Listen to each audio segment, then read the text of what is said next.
just going to write podcast on here. Fucking douche. Good morning, Misfits. You are tuning into another episode of the Misfit Podcast. Full goon squad in the house. Drew, Sherb, Hunter, DJ, Ted on the equalizer. Oi. What's up, yo? What's going on, guys? We got McGregor's back this weekend. We got the AFC and NFC Championship. I know Hunter's pumped for those. Yeah, I actually watched who are you voting for, Hunter? Yeah, Pat's gonna kill it this year, guy. Hunter's there because he gets to bring his favorite recipe. Yeah. We know that. Been cooking some stuff up. Yeah? What you got for us? Oh, I did get on that the onion burger game, which is you can thank Ted for that. Which is a game changer for sure. How is it with? Has anyone tried it with cheese yet? Yeah. Oh, I have, definitely. Got to do the American cheese to start. Jen, was it? I think Jen said pepper jack. Did you approve that message? Yeah. Yeah, I did the American cheese because that's what people recommend because it gets super melty. Yep.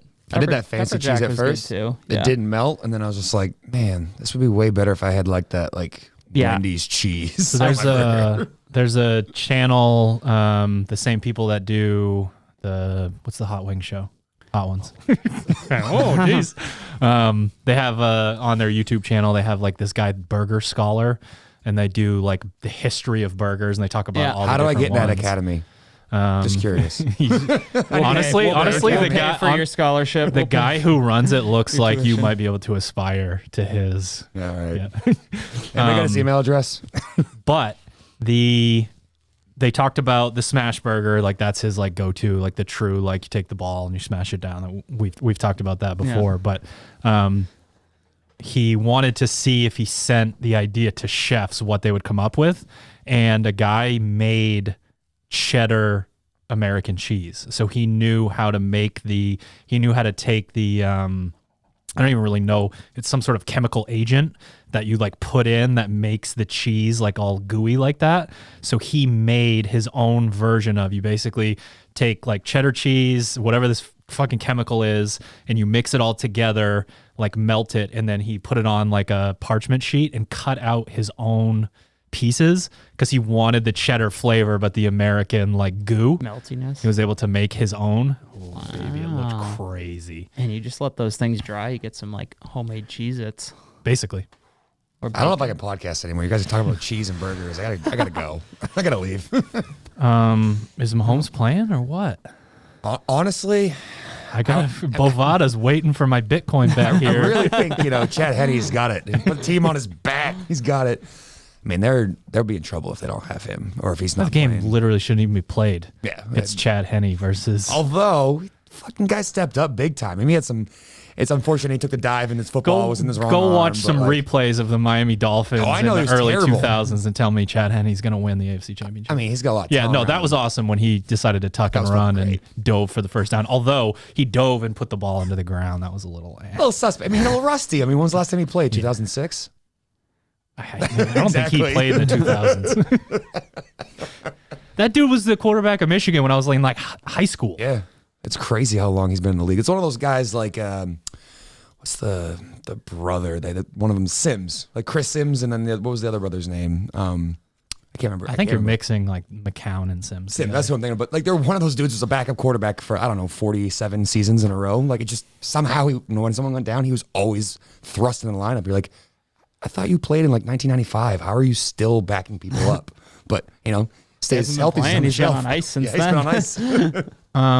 I got a bike trainer. So I have been trying to get a C2 bike for 10 months.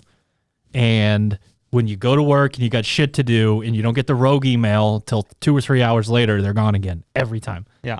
So I can't. I thought you had like 24 hours to like say yes, you're in. It's literally like an hour. No. You have, I mean, they put stock in, and if you're if they have 50 bikes and you're 51st person, you don't get one. Word. Yeah. So I finally bought a bike trainer. So I got the like, what is it called? I think it's called Zwift, maybe, or is that the app? Zwift is the app. Damn it, I probably should. I'll report back. I haven't used it yet because I still gotta hook the whole thing up. And is it a stationary bike? No, so I am going to take my back wheel off, and then it's a smart trainer. So I'm looking at Wahoo. So I got the Wahoo Smart Trainer. They finally make one that's smart, that's not like $1,000, because obviously I'm not gonna. Yeah. So I'm interested to see what it's like how that translates, because you basically look at your fucking big screen TV and your avatar's up there, and the resistance changes, you know, and you pick whatever course you want, and it's actually harder to pedal when you hit hills and shit like It's that. automatic. So You're not. So you don't manually switch gears.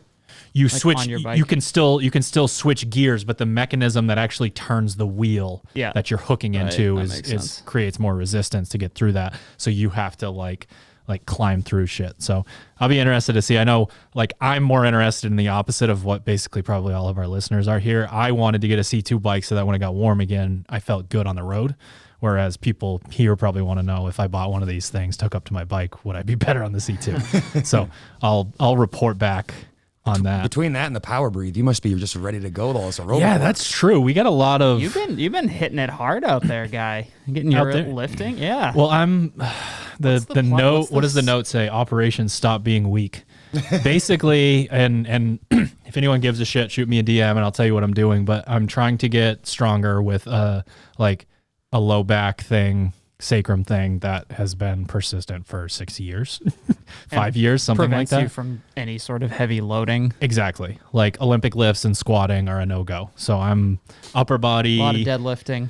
Yeah, a lot of deadlifting. Lunges. No deadlifting, to be clear. Lunges, sled pushes, yoke carries, shit like that. Single leg step ups, things of that nature. So it's sort of like it's the idea that you reach that breaking point where you're like, I'm weak enough now that I'm going to figure out what the fuck to do. Yeah. And obviously it's been building for a long period of time. And then I think I feel different as a person when I'm doing strength training and when I'm not.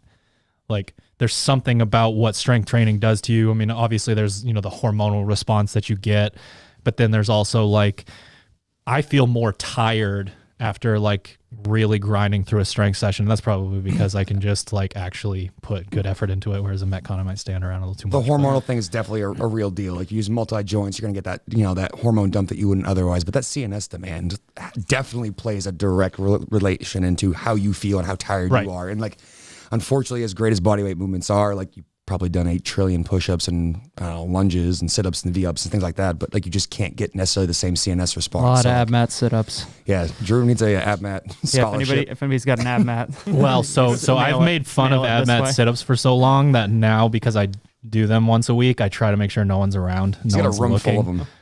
But to be clear, I do no arm throw. So I don't do the reach back and throw my hands so that I can hopefully. How do you do them then? Well, yeah. So there's that. But we got a lot of little N=1 experiments being thrown around out here because Sherb got the power breath. Mm-hmm. So basically a lung muscle trainer. Don't go out and buy it yet. We'll tell you if it works first. And then I bought, I was reading a study where they got people's blood pressure down by using one of those grip trainers. It is not the the ones where you squeeze the thing together. It's iron grip, I think it's what it's called. It's not one of those the old school grip trainers that in the Rocky the movies. individual Spring-loaded one or the finger? It's the finger one. So it gives you it's electronic, and they are actually super cheap on Amazon. Amazon's great. So I got the blood pressure cuff, and I got that thing, and basically I think it's twice a week. 2 rounds of 3 minutes per hand, something like that. And they tell you, so basically you squeeze it, and then it's, I'll update people once I actually do the results and everything. But I think it's 40% of your max grip. You sit there and hold it. And they saw profound changes in people's blood pressure. So we got power breath, we got that, we got my bike trainer, if I can figure out how to put it together, and all kinds of good stuff. All right. So in case you guys missed it, last week, Competition Season Series Episode 1 was about the non-negotiable lifestyle habits during competition season. We wanted to put this series together to, it's certainly educational, but it's also we're excited. Competition season is coming around, and we have this new vibe with the season, and it's much more like traditional sports, which I think a lot of us are a little bit more used to. Maybe not necessarily the CrossFitters, but the coaches. When we were growing up, there wasn't really anything like this. So our mind goes to, in season, off season, what are the things that change? This week we're talking about mindset. And, it's a very big, wide, It's a big net. sometimes it's subjective, sometimes it's subjective, you know what I mean, type of topic. But I want to frame it around what are the things that you can do when things start to get stressful, when the season starts to come around? What are the types of things you can do?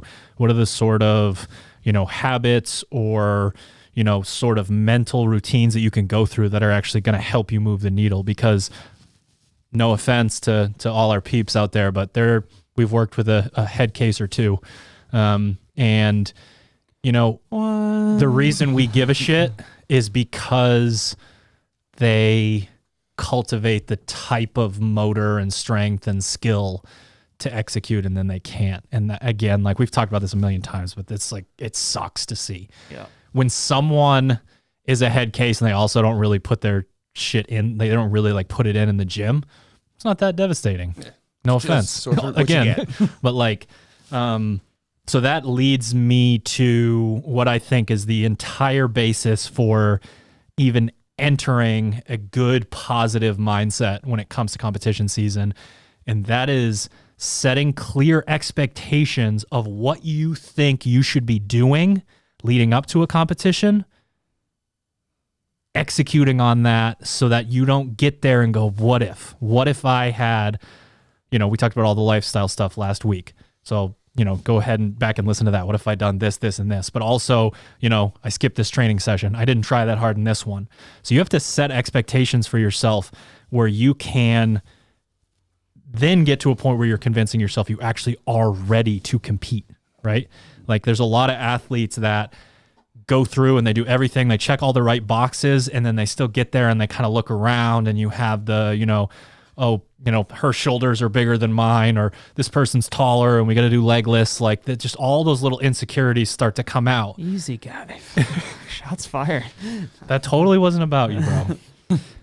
We tell Hunter not to sit behind Sherb. So that's, if anyone's ever wondering why Sherb is sitting behind Hunter right now. It's just a nice guy over here. Yeah, Sherb's a super nice guy. YouTube video on it. Fuck off. The new studio, Hunter's going to be in the very back. He's got to get a taller stool. Hello. Boost it up a little bit. But yeah, there's just, I think it's almost like I'm saying this is the baseline. Like you need to know what you think is good enough in terms of preparation.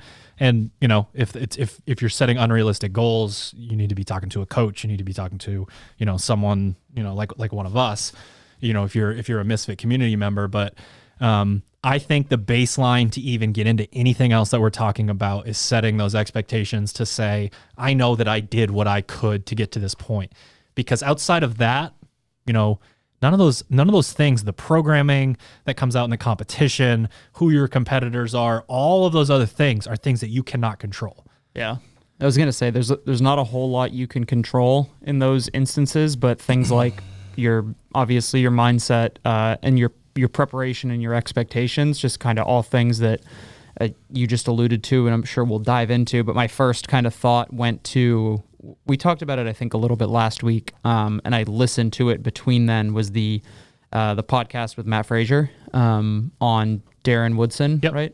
The dude. There's so many Woodson football players, hard to keep track of. Woodsons. And he basically talked about, and we've heard him talk about it before in like maybe the games documentaries and whatnot, but like first year he came in second, it was like, okay, like, yo, I'm stoked to be here. Like, I can't believe I got this far. The second year he came in second, it was like, I'm going to die. Like, this is the worst thing in the world.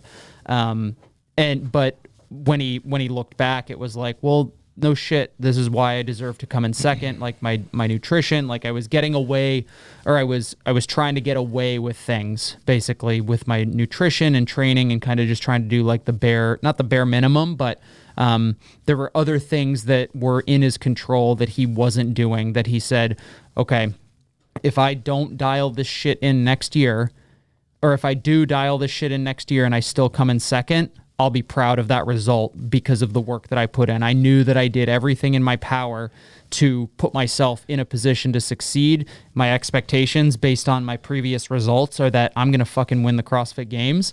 And then he executed. And it was obviously not as simple as that, but in a lot of ways as simple as that. It's are you able to look back on your training and your habits and what you're doing in and out of the gym and say to yourself, yes, I gave myself the best possible chance to succeed based on my definition of success. And that doesn't necessarily mean, top 10% in the world or whatever it is. That is completely subjective to you. But being that preparation aspect and being honest with yourself about what you did, what your mindset was like did you actually put forth effort in those training pieces, or when they got tough, did you just ease off the gas because it was like, I'll get after it tomorrow? And I use, with our remote coaching with athletes, one of the things I have in the far right column of every single athlete's spreadsheet are just some things that I think are really important. They kind of consider and how they move the needle in being able to train hard the next day to kind of stack those victories. And a lot of those bits on the right-hand side of those documents come from conversations about what are you trying to achieve? Because you need to have an open and honest conversation with whoever's helping you in this. Because if you don't have, like you said, a defined set of terms, how can you determine whether or not you're successful? So having those terms kind of laid out and kind of agreed upon between the two of us, here's how much we're going to interact, here's what I think you should be doing, and building that trust, kind of goes back to what we talked about last time, is having a support system of people, whether that's a coach or other athletes around you, to kind of hold you accountable, because it's really easy to have a bad day. But the biggest thing that will turn around one bad day is having people around you who have essentially influence over you to maybe be like, hey dude, shake that off. It was just one bad day, either a bad strategy, bad night of sleep, poor diet. But effectively making sure that you don't have those days link back to back to back to back. So to me, I could just want to echo the sentiment of you have to have a good expectation, and those expectations need to be realistic. And we're going to dive into some other things here that are important, but it's just making sure that your lifestyle revolves around this athlete who is trying to accomplish X, Y, or Z. And if you aren't doing those things, then it's more time for a nice long look gander in the mirror and go, all right, I thought I was doing the right things, but maybe I could do things better. Right. I think Hunter reminded me of something when it comes to Fraser's story, and while there are some fun and funny anecdotes, I think there was sort of a moment where he went from we thought that he was going to be the kind of guy who drove into the CrossFit Games on his motorcycle, smoking a cigarette and maybe win the CrossFit Games, but there was this persona of cavalier weightlifter turned whatever. And I mean, he talked about how back then there were seasons where he weighed 170 pounds or something. Again, guys, shots fired. You're huge, bro. Don't worry. And you could see that shift. We were with him in the warm-up area at regionals for years, for a super long time. We were in the hot tub with him at the Games Hotel, and he talked about how when he was a kid, his dad would cut the pint of ice cream into quarters. Literally cut the whole thing and then be here's yours, because there were 4 of them. And he was talking about how he was pounding pints of ice cream at the games, because he was told he wasn't allowed to have more ice cream when he was a kid.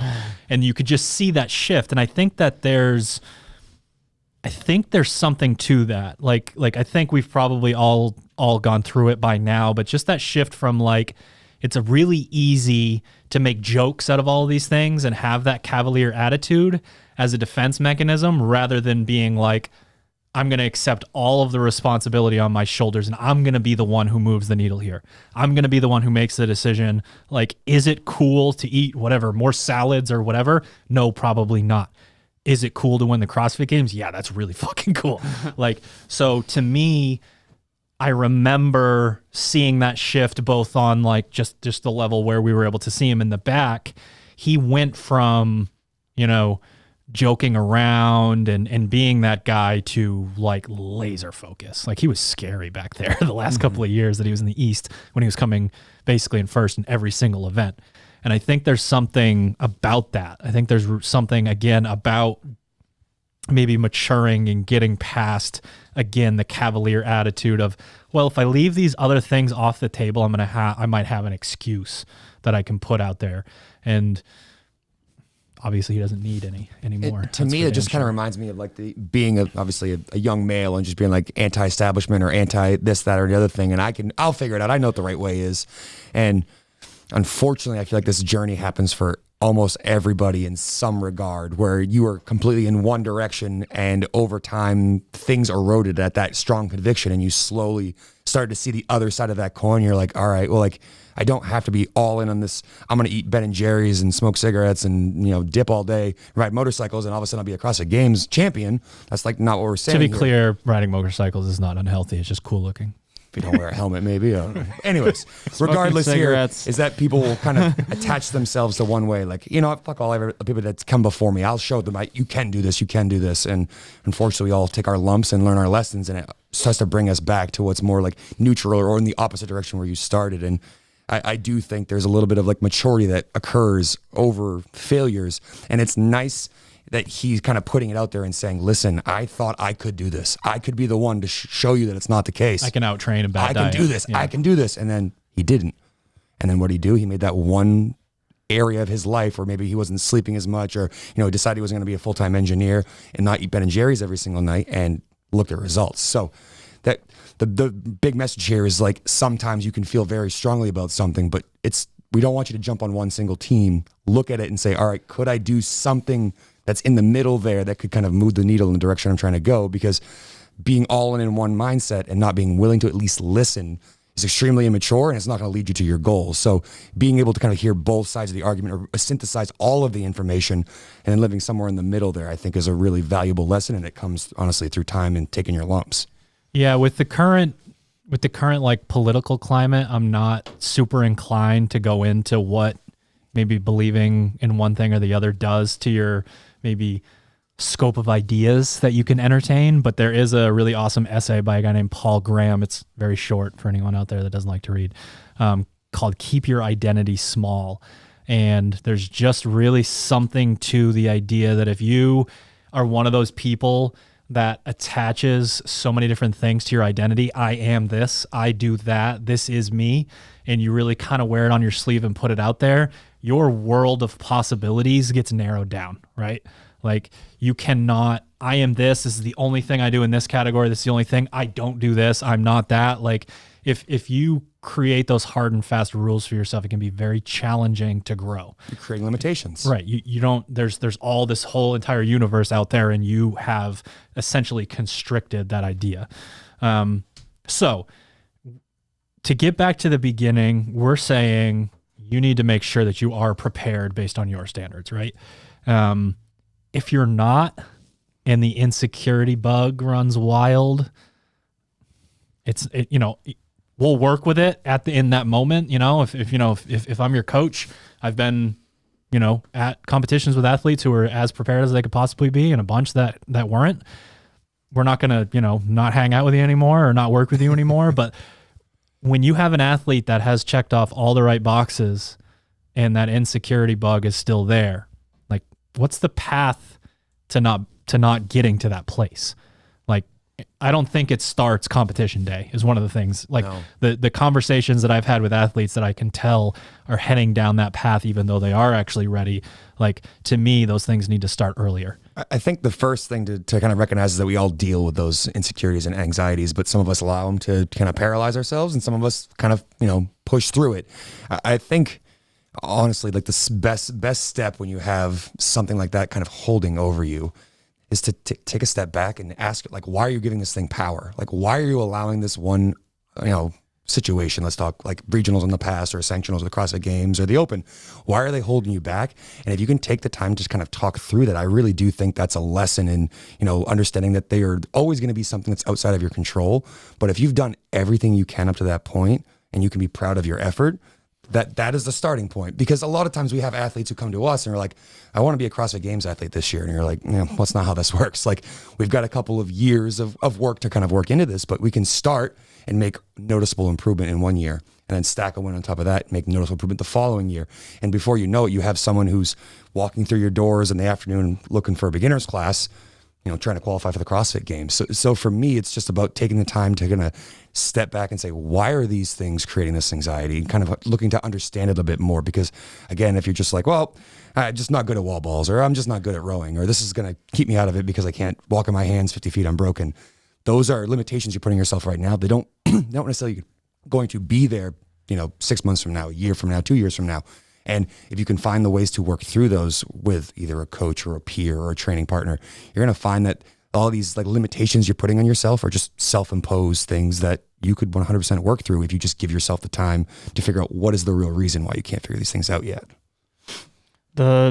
What I was thinking was kind of when you started talking is like, it's not to answer the original question, like that, hopefully that is not something that comes up like a week from competition. Like that insecurity is not something that just sprouts up overnight. That's something that you as an athlete hopefully are paying attention to and are honest with yourself. If there is something that is like kind of like welling up that's causing that, then ultimately it's your responsibility to kind of flush that out, or try to, or talk to your coach about it or something, or bring that up. But ultimately, like, that is your responsibility. I don't think anybody would, I don't see any athletes who would say like, oh, it's my coach's fault, or it's the program's fault that it didn't do this. Like, ultimately you know, like deep inside yourself, like, oh, I did or did not give myself the best chance to succeed. But to me, if that conversation's being had,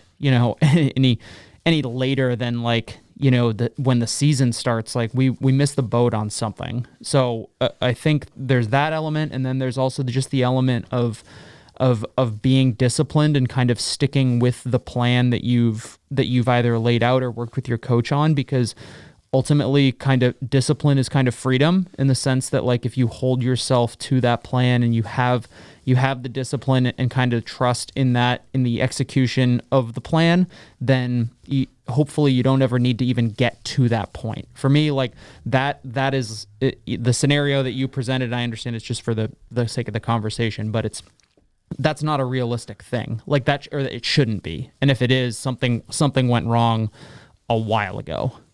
Yeah, I think what's really awesome about this is we are talking about mindset, but mindset can be that ethereal thing, right? We can't really put our finger on exactly what it means. There's the whole conversation.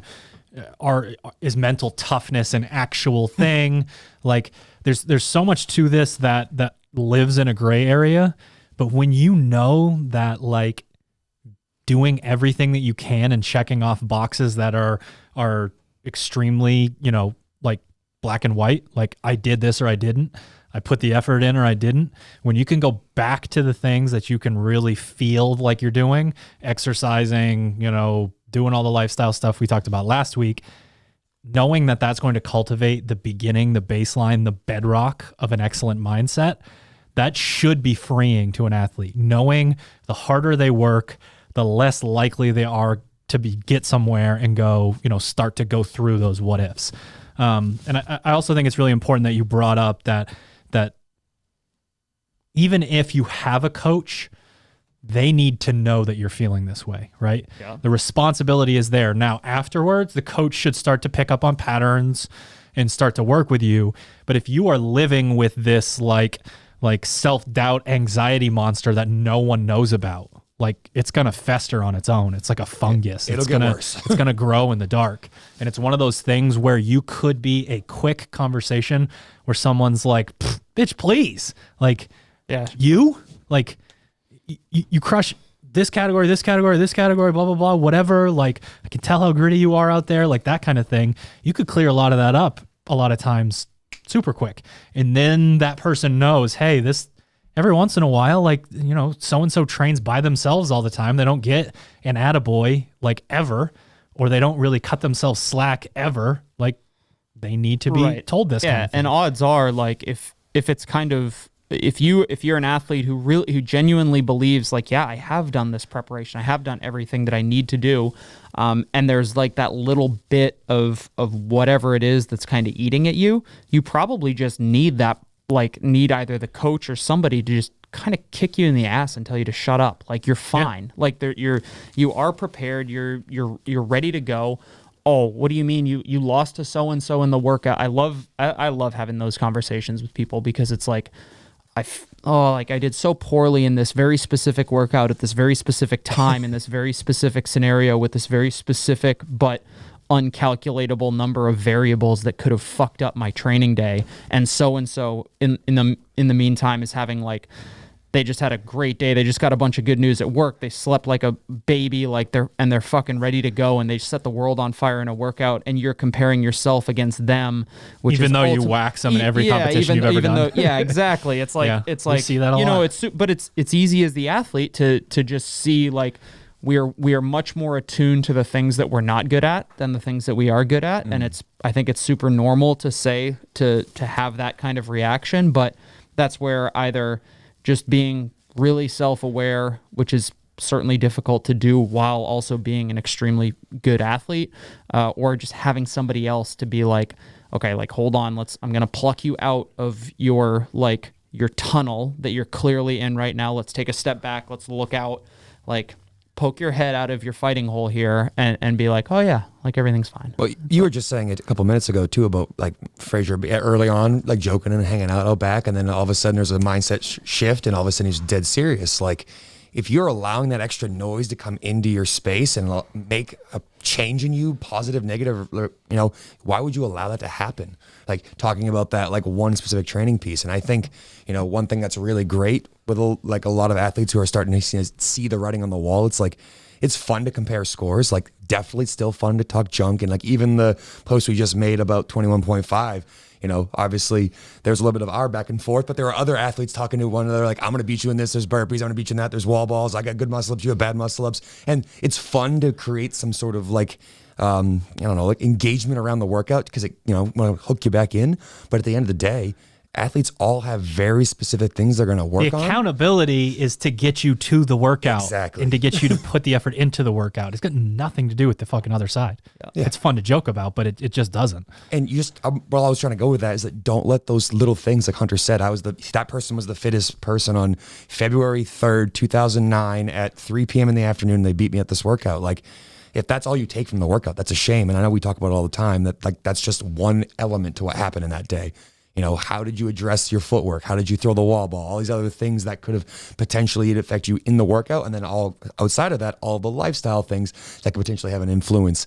Like, if that's how your mind is working and all those cogs are spinning all around you all the time, like, sometimes you just got to dial back in and focus on what you can control right in that moment. And that might just be like, hey, I'm just going to pick that ball up and try to get 10 wall balls done. But focusing on little in the micro instead of getting like confused and dazed and confused out in the macro, a lot of times would help an athlete. That's why a coach is so great. They can kind of take that 10,000 foot view while you are dialed in on what's in front of you right now. What can you do right here? Because again, the noise is going to build that anxiety, that noise of what's missing. I mean, that's what we talk about with like Instagram and stuff. Like, people see 1 rep maxes on and they're like, I'm getting weak. I can't lift that same weight. And it's like, that's external noise. Like, again, you have no idea where they are in their cycle, what they're doing for training. It's just one random lift that you don't know. It could have even been 2 years ago and they didn't say it. Like, you don't know that. You shouldn't let that have power over you, because that doesn't have anything to do with you. It's not something that's in your direct orbit of influence. And you've also like sometimes I like to kind of turn that around with athletes, especially if it's a workout or just a general performance thing. It's like, oh my God, that was so hard, or this is going to be a terrible workout. And it's just like, if it's going to be terrible for you, like, imagine how bad it's going to be for everybody else. Like, you are prepared to make this hurt. Like, you can't say the same thing for everybody else. And to just try to kind of turn that around. And again, like, think if you are somebody who, or know somebody who does that kind of Instagram scroll and is like, fuck, so-and-so just did that, so-and-so just did this. It's just like, either they are, hopefully for them, they're not doing that to you. But if they are, they're scrolling, they're doing the same thing, and they're saying like, oh, fuck, like Sherb's coming in hot this year. Like, I don't know if I'm going to be able to do this. Is there an alternative account that I'm not aware of? Yeah. Just curious. He's talking about onion burgers. He's coming for those onion burgers. So it's just kind of, it's almost just like flipping the script. It's like, especially if it's going to be a really challenging workout or event, or even if we're talking about like the open in general and just the execution of, for most of our athletes, quarterfinals, it's like, you're prepared for that. Imagine how everybody else is feeling, or like if you think it's going to beat you up, somebody who's extremely well prepared for it, how bad is it going to suck for somebody else who is arguably less prepared than you are? Well, what's amazing about our sport too is it's a privilege to look at a workout and go, oh shit, right? Like there are a lot of workouts where if you are fitter, you are in much deeper trouble than someone that, that's going to lose to you. Oh man. That's why I've been training the way I have been. Yeah. I'm trying to make it easier and easier on myself. Well, we like kind of joke in the office, but it's a good little microcosm. We were talking about who's going to fucking do the, what is it, 21-6 or like simulation workout. It's got toes to bar and some heavier snatches. And I'm like, oh, this looks great. Like, I love toes to bar. I can't snatch that, so I'm just going to hang around. Like, this is going to be great. This is going to be a little lifting session with some gymnastics mixed in. Someone like Austin or Caroline is like, God damn it. Like, I'm going to make this hurt because I have to and because I can. And that's like, yeah, you got to be excited for that. When you see the workout that you're just like, yeah, it's funny. It's funny. Some people that are like brand new to to CrossFit sport, and they're like, "Oh man, like I can do all this. It's super exciting. I get to participate." And then like everybody else that's like in the corner that's been doing it for a while is just like, "Oh yeah, no, ignorance is bliss with those." It's just like you just have no idea how terrible that's going to be, do you? So it sounds like almost like we are adding to that same checklist of did I check these boxes off? Is cultivating that mindset is part of what's going on pre-competition as well, right? If you know that you're one of those people that has a tough time making that true switch, then you need to start a bit earlier. You need to make sure that other people that are in your corner know that you're dealing with this thing. You need to start cultivating that mindset. Because again, if you can, every step along the way that you have that insecurity, if you can tell yourself, I'm doing everything I possibly can to improve, you can erase a lot of that. All right, Misfits, just a quick break. Shout out to our show sponsors. Try to save you a little bit of dough. This episode of the podcast is brought to you by Pure Spectrum CBD. Head to purespectrumcbd.com. Use the code word Misfit. I use the Black Label 2,500 milligram tincture every single day. Been training a little bit more recently. Really try to have that shift of when the training and the work day is over, I'm going to go home, hang out with the dogs, hang out with my wife, have a good time. Sometimes I do it here, take it out of the backpack for the ride home, or I will remember to do it right when I get home. But I like the idea of that unwinding, getting into that right side of our nervous system. So I take the 2,500 milligram Black Label CBD tincture from Pure Spectrum. Head to purespectrumcbd.com. Use the code word Misfit. We are also brought to you by Sharpen the Axe. Head to sharpentheaxecode.com and use the code word unprepared or the code word Keala, Keala, to donate 10% of your order to the Keala Foundation. We got a big release coming up on 2/3. We've got more capri pants coming out. The ladies are thrilled that we have dialed in the little nitty gritty details that were a little bit, needed to be adjusted just slightly on version 2. I keep getting DMs from guys about whether they can wear them. Like, you can. I told Xander I just don't know what size you should. So stop asking. Size up. I just don't know. We know you're going to try them on. Don't send those back. But what I'm most excited about are those joggers. We've come up with those running pants. We call them the joggers. They're like my utilitarian go-to pant basically every single day. So easy for you to tuck your socks in or tuck into your socks too. It's a good look, you want to make sure your ankles don't get cold. That's fair. Especially when you have pasty, gross ankles like me. Yeah. So again, head to sharpentheaxeco.com. Use the code word unprepared or Keala to save you some green or to donate some money to the Keala Foundation. We are also brought to you by the Tub of Gains, known as Proper Fuel. Proper Fuel, everything you need in a post-workout shake: protein, carbs, electrolytes, a Himalayan pink salt, fenugreek extract, some digestive enzymes if you don't sit super well with that kind of whey protein. I personally been using it a little bit I'm not like a massive protein, never been like a huge supplement guy, but this past week, especially doing 21.5 against you. And then yesterday I decided to try to get all of my back squat strength done back in one session. I promptly did a 4 scooper, and I know for a fact that I feel better because I can like still walk. And like when I got up in the morning, I was like doing a couple squats and I'm like, oh, I'm not completely obliterated. So tastes great, mixes super well. Properfuel.co. Use the code word Misfit to save on your first jug. We are also brought to you by Misfit Athletics and Team Misfit. Surprise! Head to misfitathletics.com, teammisfit.com, How'd you get that or to sponsorship? the SugarWOD marketplace. We'd work very hard on this sponsorship. The reason we bring it up now is because we believe so wholeheartedly in all of our programs that we offer 2 free weeks. Okay, misfitathletics.com, teammisfit.com for your affiliate programming needs, sugarwod.com if you like to have the, you know, sort of app vibe with the all kinds of bells and whistles. You've seen it, you know. 2 weeks free, right? You're wondering, should I try it? These guys are always running their mouths about this, that, and the other thing. Let's go in, check out their programming, see what they are all about. 2 weeks for free. Join the Misfit community. All right, back to the show. So next is flipping the switch from humble, I'm going to get after it, I need to do everything right during training, or at least I need to do as much as I possibly can that's realistic, into like, you're all going to die competition, like going out onto the competition floor. And that's something that I really see is different between the athletes that had a true competitive type outlet prior to CrossFit. You can see someone who just goes out there and stays in training mode, and it's 95% of their potential. And then you see that other person that's out there, you know, a Cody or someone that's like, is that like 109% of your potential after watching you train? That kind of thing. So there is a switch that is flipped.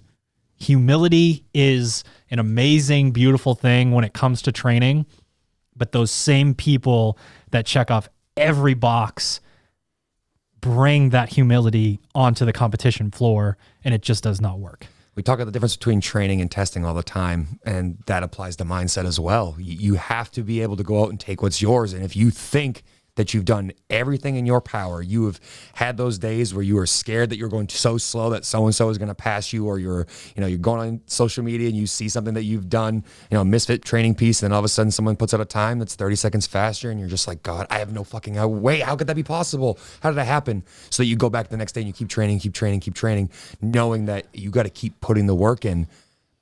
The second that you step into, I'm now going to be competing, I have done all the work that I can.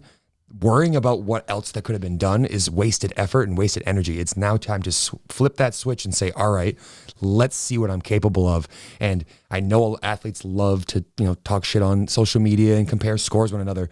That is when we want athletes to care about comparing scores. And that's when we want athletes to be going above and beyond and trying to take that extra little edge into the workout that they maybe don't train with every single day. And, someone like Cody's a great example of that. Like, you ask Cody, hey, let's jump into a thruster and chest to bar pull-up workout. Nah, I'm good. He'll still do them here and there, but that's not going to be his favorite thing. He's not going to be like, oh man, I can't wait to go out and do that training piece with those two movements. But they come up in a competition, doesn't matter. It's just another workout. I've done zillions of workouts. I don't care.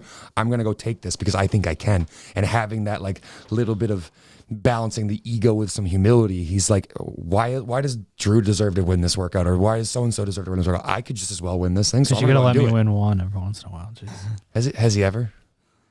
Cody has I don't know. Come on, is there like a 100 max box jump or like? Oh, of course. Okay, yes. just checking. Yes. So you've gotten. Come on. I've one-upped every person that's walked into this gym on some obscure task. Truth. 1 rep max height box jump day. Drew plate throw falls out of this. Comes out of the ceiling. Here goes the barbell jeans, throw. Does a quick box jump. Walks back into the office. It's such a joke around here that I actually believe the last time it was in class, Hunter came into the office and got me during the middle of a class, and I was in jeans. Yeah, and I think I might have PR'd. I think so.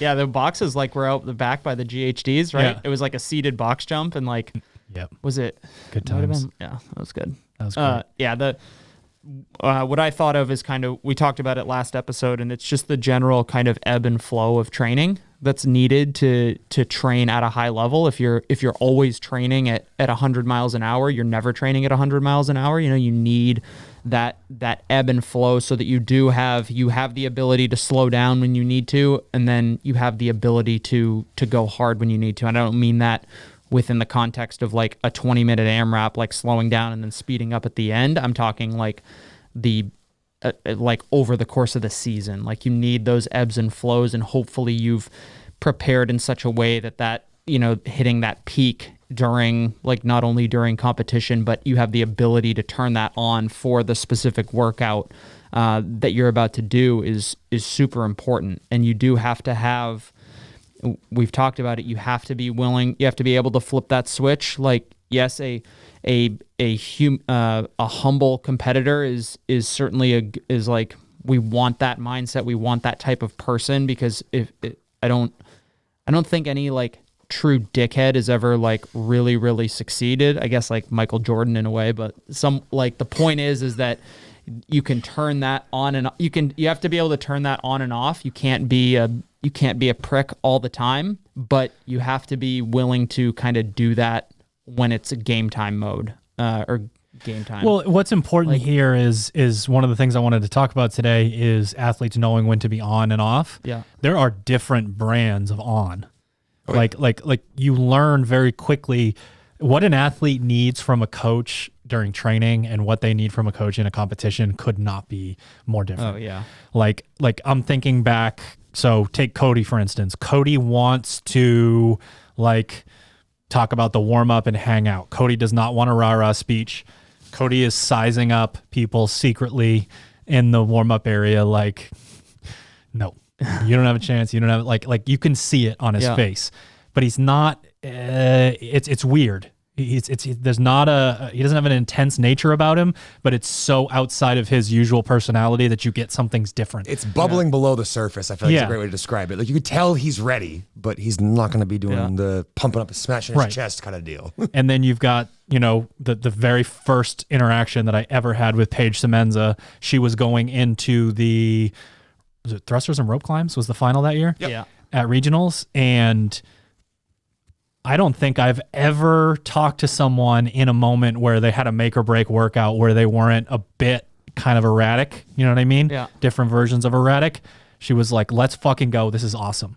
Right? So your version of on is going to look, feel, smell, to everything. It's going to be different, right? But you need to know what that is for you. And like you will have, you'll have moments where a coach will try a rah-rah speech and it works really well for some people. Some people, it's like they're lit on fire and then they, shoot out of the cannon. And then for other people, you stress them the fuck out when you give them a speech like that. Yeah. They're like, oh, this is, basically either going to be amazing or the end of the world. Great. It's going to be the end of the world. So you have to know as an athlete yourself what works for you. And if you are in a situation where, and I've seen this a million times, warm-up area at the games where a coach is yelling at an athlete and you can tell that it's doing the opposite. They're fucking shrinking into a shell. Exactly. It's not going the way that it should. But I kind of like the idea, Hunter brought it up before, there is, at the end of the day, the athlete should be responsible for a lot of these things just in terms of, you want to lean on a coach, you want to rely on one, but if what they're saying and doing isn't working, I think you have to be willing to tell them, like, this really isn't my thing.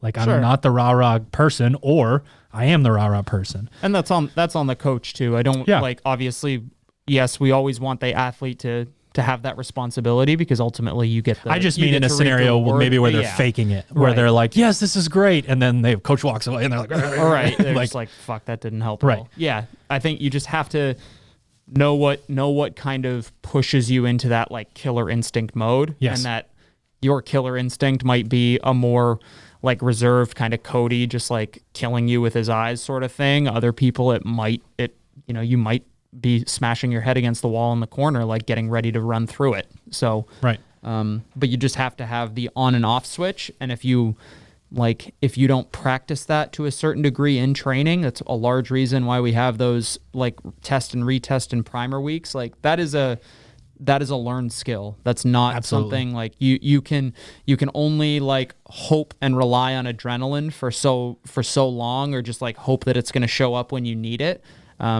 It's definitely a learned skill that you have to know and be able, because you're also not going to necessarily feel like, just because the program on paper says you're supposed to feel, like Superman or Superwoman right now, doesn't necessarily means it's going to pan out like that. Like, Right. you get there's a fly that's buzzing in your room the night before and you sleep like shit. Like, you have to, it's not going to be perfect. They're not moving. They're not moving day one. Right. Yeah. Like you just have to have that switch and the ability to flip it, and then subsequently turn it off when that's over. So one thing that makes this year extremely unique is, I think we got to talk about this off switch a bit more, right? So paint a picture. You do the open. For a lot of people, the open is not going to mean the same thing. Just the 3-week portion, it's not going to mean the same thing. But it's built in already with the community. There's going to be some elevated levels of like, it's going to take more energy from you. Like, everyone knows what it's like to do, you do Karen as the, workout of the day in October, whatever. You do Karen as the buy-in to the workout with Karen, double under, muscle up, and you've never been more sore in your life. There's just Yes. that thing, right? So we go from that, we go to the quarterfinals. And then, Hunter and I have been staring at schedules and looking at these things, here for the last few weeks. And it's like, you got 1 week between quarterfinals being done, which is that's gonna be stressful as hell. Mm-hmm. You're trying to, all those variables aren't taken care of for you. You're setting up your own equipment, cameras and all this stuff. And then you have 1 week off, and then you go straight into semifinals prep, qualify for the games. Especially if you're like week 4, you got a month to prepare for the CrossFit Games, right? So we have these weeks, these buffer weeks built in, but if you demand to go in and train full tilt, that's going to be a problem, right? It's not going to be sustainable from the day the open starts to the day the games end. It's absolutely not going to be. So this idea of that on switch is super important, but I think before we move on, we have to address the off switch. You have to be able to give yourself that week where mentally you truly recover and, sort of regain your passion and let yourself, sort of, get your mojo back a little bit. To me, it's always like the difference between asking an athlete to do like one single thing for their recovery tactic. All right, I want you to try a cold shower after every, third training session. That's going to help you recover better. Good, coach, got it, no problem, easy. Hey, I need you every once in a while to chill out for like 3 or 4 days where you just kind of, move around easy. I can't fucking do that. That's impossible. Who'll fucking do that? That's impossible. Yeah. Right? And what do you mean take a day off? Yeah, what do you mean take a day off? But to me, those are those things where, like you were saying, if you're 100% always on, you're never on. It's the exact same conversation. If you know that you get better from your training when you recover and you allow yourself to heal, kind of what they call like super compensation, and get yourself back into like this fucking killer mode, that occurs because you allow yourself to chill out. We often see athletes go to the CrossFit Games, take a couple weeks off, and they're like, oh, I just decided to dust the barbell off and I PR'd my back squat by 15 pounds. And they're like, the fuck? I didn't do anything for the last 2 weeks. I've been sitting on my ass eating nachos. Like, this has been great. How did I PR? And it's just like, because you allowed yourself to chill the fuck out. And it's a skill. You have to learn how to do it. If you don't put yourself in the situation where you force yourself to take the time, eventually your body's going to make it happen. I think athletes in a lot of cases don't understand that I'm not sore anymore doesn't equate to that mental, sort of 100%. Rebound that we're looking for. If this truly is your life and you're going to be more stressed out at home, come on over to the gym and sit on a C2 bike on the one damper and, pedal at 80 RPMs for a little while. Stretch a bunch, do some strict pull-ups. That kind of thing. If that's what's going to, slot you in mentally into the right place, that's fine. But you need to have a significant amount of time where your mind can relax. Because again, this is the mindset episode. You're going to be extremely resilient physically as a CrossFit athlete, but you're wondering how do I move the needle? I'm already pretty fucking good. How do I get here? Like, you know what I mean?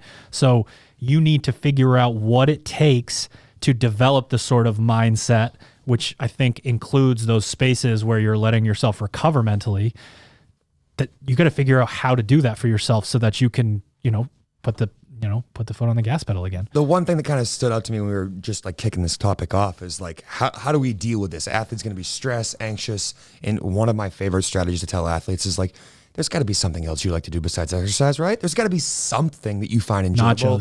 Nachos, watching football, going hiking, going swimming, riding bikes. Austin loves Pokemon. Pokemon Go, through the park during your 10K, time trial. Stop. Great story. But anyways, you have to have these other things that allow you to unwind and feel better. Like this is what we're trying to get you to do in those times, especially with, quarterfinal is going to be a very stressful time because it feels like you took this 5-week opportunity and you crammed it all into one. How am I going to be ready? Having the ability to step out and just do other things. Like one of the things we always think of, going back to Cody again one more time, is that, he works really, really hard, has that killer instinct, slays the workout, and is like, peace, I'm getting the fuck out of here. I'm going to go find something that helps me recharge and feel better. And, he's often drinking coffee and walking around the old port, but he's just finding other ways to get outside of the gym to allow himself that recovery. I don't know. He might be. Nah, he ain't homeless anymore, but, yeah, he's got a unique look. That's all. But for realistically saying, it's just like, he looks homeless. What do I look like?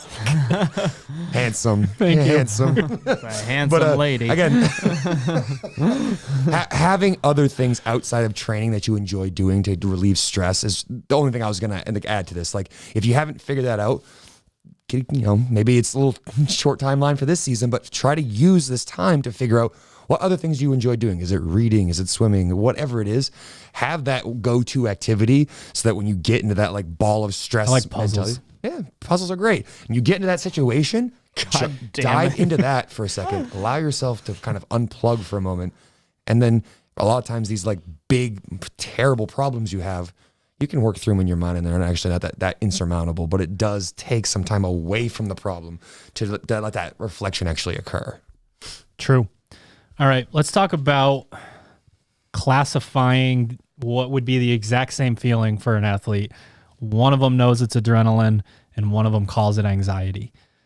To me, it's really important because when you're getting ready to do something that you've spent so much time preparing for or something that you care so much about, the butterflies are going to be there.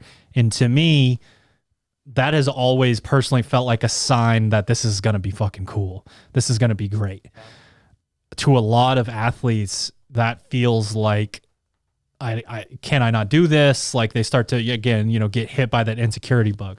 To me, it truly is just that idea of reframing what that feeling means. Your body is mobilizing to fucking just go out there and smash. Yeah. But if you go out and there's just, you're not stomping the gas pedal. You're not putting everything into it. The variable that you can control is your effort when you're out there at that point. If you're not using that, like if the biological, physiological response that's happening in your body that's going to make you go harder is working against you in the other direction, like that's a real problem. And again, there isn't like a ton to say about it, but I think it's a super important distinction because you see people wearing those chemicals differently, their mannerisms, how they act, how they perform.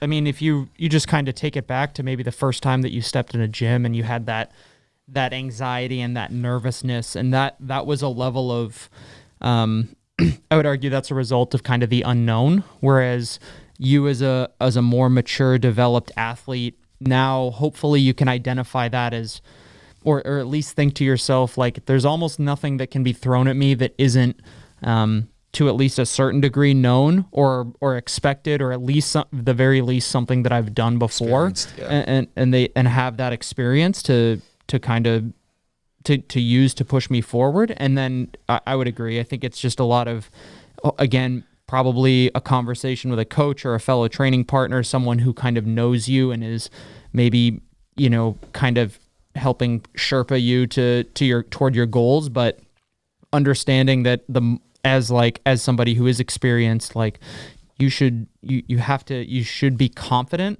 in a way, like you should be happy that that's happening, because if they announce the workout and you felt the exact same way that you do as you come in to train on a Tuesday morning, like that should also indicate to you that either maybe it's not as important as you thought it was, or you haven't flipped that switch or made the connection that like there's a difference between what I was doing last week and what I'm about to do, on a Friday afternoon. And to me, again, going back to sort of the maturity topic, I feel like that anxiety is the immature athlete going, I can never do this. I've never done any of these things. And then you have that mature athlete who takes a step back and goes, all right, like, yeah, I've done wall balls in this set, in this combination with this movement. I know how these things play off one another.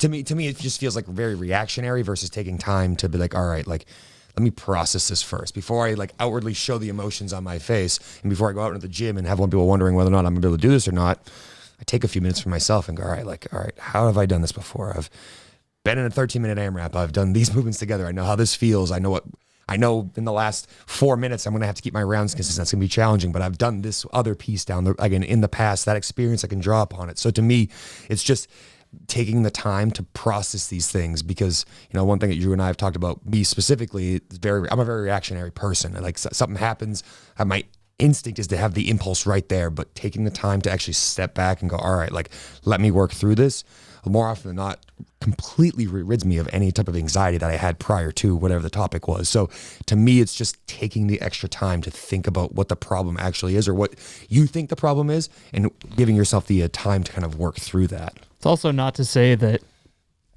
having the two, it's not necessarily one or the other. Again, kind of going to like the Matt Frazier example, like he's openly said like, yeah, I throw up before workouts. Like literally is throwing the fittest man in history is still getting anxious, is still getting nervous, is still concerned that somebody is going to beat him. He is fueled by the fact that he thinks he could lose. Right. So and just using kind of that and understanding that it looks different for everybody and that your situation may be unique in the sense that like it's something you're not overly familiar with, hopefully, because that would mean that you're either always training at that super high gear that we don't necessarily need, or it's not as important as you think. It's somewhere in the middle, but you're like even the best in the world are experiencing that. So it's fine. It's good. And I would argue that it's a good thing because it means that you actually give a shit about it.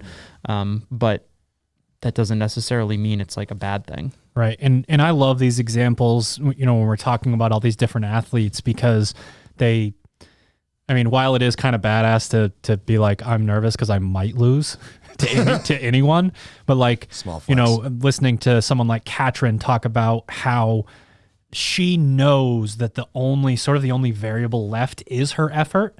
So why not grind no matter what? Like I can't control how steep that hill is or how many pull-ups I'm going to have to do or all of these different things.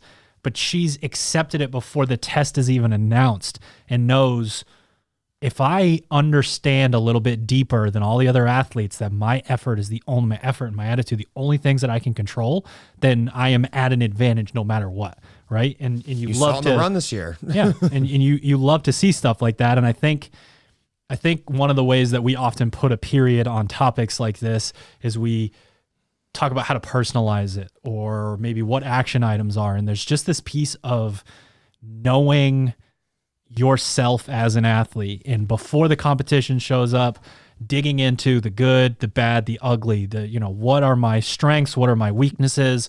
What's the shit that's fucking me up that I don't want to talk to anyone about? Unearthing those things so that you can know the answers to this stuff. We're talking about how some of the onus is on the athlete, but if the athlete doesn't know themselves very well, that's very challenging. So like you need to know what your version of on is. You need to know whether you're the kind of person that jumps up and down or the kind of person that, kind of takes it in. You need to know how you want to be interacted with peers. Does your significant other have to sleep in a different room or whatever it is? She already makes me. He's not talking. We're talking about competitions. Hold on. That's just Tuesday. She makes me. It's all right. But like, you have to know these things about yourself. You have to understand the basis you're starting at. That baseline of I live here right now and I want to be here. You can't get from nowhere to somewhere, right? You know what I mean? So I think it's really important for athletes to dig into the things that we've talked about today, make them extremely personal. think about you only, because for our context is this like melting pot of athletes, so many different athletes from so many different backgrounds. And, you know, someone's parents treated them a certain way and that's why they are where they are. And someone had a really nasty, you know, experience with a college sport and that's colored their impressions. There's so many different things. Our perspective of athletes at large should just push you to figure out who you are, what you're searching for, the concepts that are going to move the needle for you personally. Because, I mean, I hope that there are coaches listening to this. I hope, you know, they take some of this to heart. But when it comes to the athlete, like, we're not going to be able to we don't have any context for the general population, right? So we're not going to be able to guess the exact things to talk about. Our hope is that you know, make a couple of notes and say, okay, this is me specifically. What does this mean for me? Yeah, I just always thinking about this and just thinking about how hard the athletes work on the physical portion of their life. They just spend so much time chiseling away and getting better and better at the physical output of fitness that you know they're really about, but just don't take the time because sometimes the mindset stuff feels so subjective. They don't know how they're pushing the needle, so they're like maybe a little bit nervous to dive in. And if you're not talking about it and working on it, then exactly you're not moving the needle. So to me, it's, you know, treat the mindset stuff the exact same way you treat the physical training. Put yourself in a situation where you're maybe a little bit uncomfortable and you're like sitting in front of your bathroom mirror going, all right, well, like, what am I after here? You know, I tell my athletes, like, you should tell me your goals. You should have your goals written down. And every so often when you're having a rough day, you should go back and look at them and say, all right, like, what have I done this week, this month, this year to influence those goals that I have? And if, you know, you take a second to actually do that, most athletes go, all right, you know, I have done most of the things I can, but this one or two things can be adjusted. That's practicing mindset right there. And for a lot of athletes, that's the first step, right? You just something very easy, very attainable, because a lot of athletes have goals like at the front of their, you know, head at all times. So that's a really easy way to do that. And then you take that same approach into other things that they do. How can I have better conversations with people so I'm not as stressed? How can I make sure that my work knows that I'm taking Fridays off early so I can go in and go do this thing? There are just situations that don't occur because you feel like it's impossible to have these conversations outwardly, but putting it out into the universe is one of the most, you know, beneficial things that I've seen athletes do to really move the needle on mindset. It's just, I'm going to say it and tell everybody so they know, because then again, you have that accountability factor that you would have from someone seeing you in the gym every single day now on that like mindset, you know, area of the topic. Final thoughts time. And that did not count. Fuck. Hunter, are you ready? You want me to go? You go. All right. So for me, final thoughts is a bit of a recap kind of feel. Like, one of the things I was thinking about during the episode is Sherb and I are both on a rower at the same time during a class, and we might be facing the same kind of demons and insecurity, whatever. But he's literally 15 seconds faster than me on his split time. I'd rather be in that scenario. You know what I'm saying? So there is that prerequisite. Like, you need to check off the boxes that get split times down and skill acquisition and all that. I think, again, that is your baseline. That creates a scenario where you can dig into how to, you know, become more of a fierce competitor without, again, questioning the what ifs and all that stuff. So I think it's really important to go there because, you know, as we've talked about, this is one of those topics that lives in that gray area. But once you've done that, adding that next thing to your checklist where you are taking this topic seriously, your mental health, your mindset, you know, your competitive vibe, your bubble, you know, the things that you do for yourself so that you're, you know, really confident when you're competing. It takes both. They're both extremely important, but yeah, get yourself ready.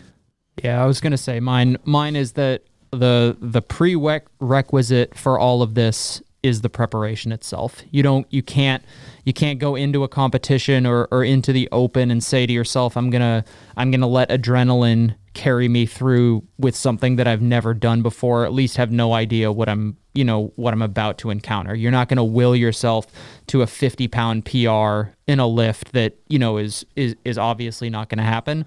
Of course, we want you to be thinking about the mindset stuff in the off season, like while you're using these building blocks. But the prerequisite to most of this stuff can be seriously quelled by just making sure that you have done the work in the months preceding you and you acknowledge it though, right? And that you acknowledge it, of course. Yeah.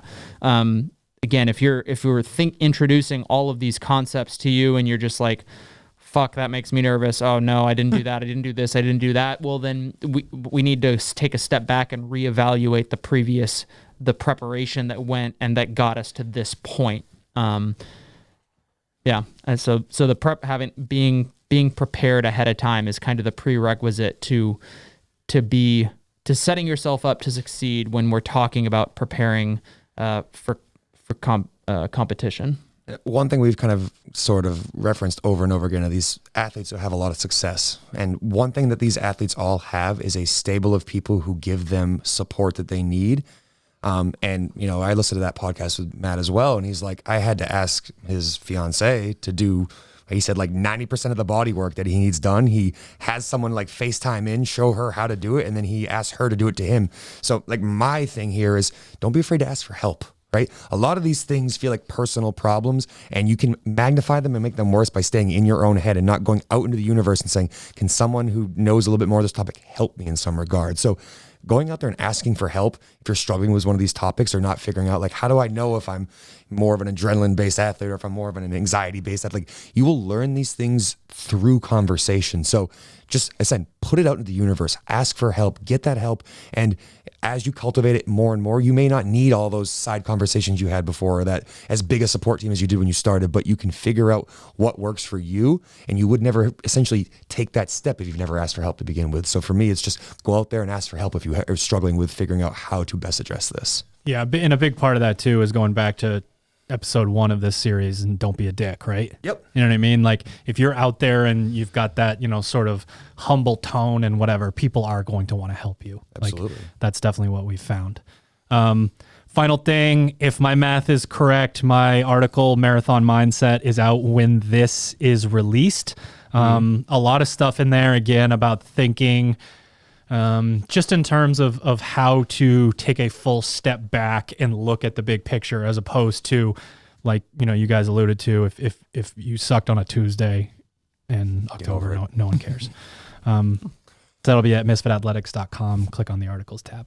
All right, ladies and gents, thank you for tuning into another episode of the Misfit Podcast, and thank you to our show sponsors, PureSpectrumCBD.com. Use the code word Misfit. SharpenTheAxeCo.com. Use the code word unprepared, or even better, use the code Keala, Keala at checkout. You still save 10%, but then 10% is also donated to the Keala Foundation. And last but not least, Proper Fuel. Head to properrecovery.com. Head to properfuel.co to purchase yourself some Proper Recovery. Use the code word Misfit if it is your first order. And as always, I am at Misfit Coach on Instagram. Slide into those DMs. Let me know what you thought. Let me know what you'd like to hear next. We'll see you next time.